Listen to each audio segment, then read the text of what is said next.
Hello there. This one's for you, Demosthenes.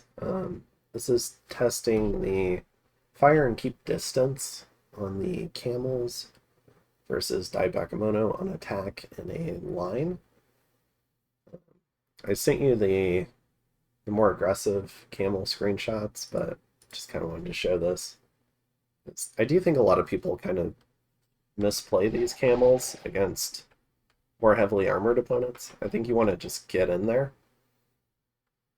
And if you let all these falcons die, you lose virtually all the benefits of the falcons just to get a trickling of damage when you could have been landing scimitar hits. So, thought this one would be a pretty good demonstration of what happens if they do fire and keep distance. So, let's go ahead and speed it up. So they clean up the falcons, they start advancing. We have a few commanders running around.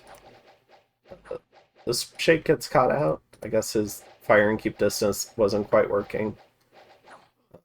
They didn't have any sort of like hold and fire. It was just fire and keep distance. So I don't know why he just stood there. And then what happens is, as they get to the back of the map, some of them are going to start running forward into melee, but not all of them. I actually really like how the AI handled this. But so you can see they fight them individually, and the Daibakemono do a lot better in that type of melee.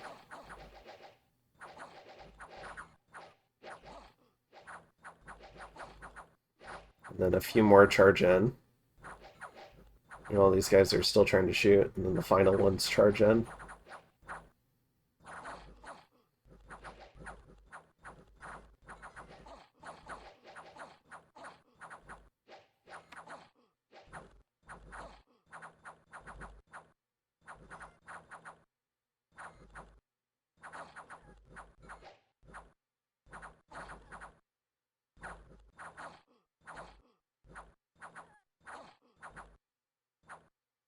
We're waiting for this commander to die, and then they should rout.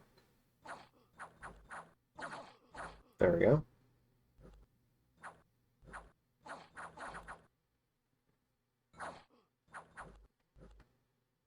But yeah, the camels on just hold an attack, or the scimitar, actually do surprisingly well against pretty heavily armored opponents. It was something that I found out while testing camels against Jotun PD for raiding, and I found it really effective against Jotun PD. So, alright. And so this is probably one of the better case scenarios we can get.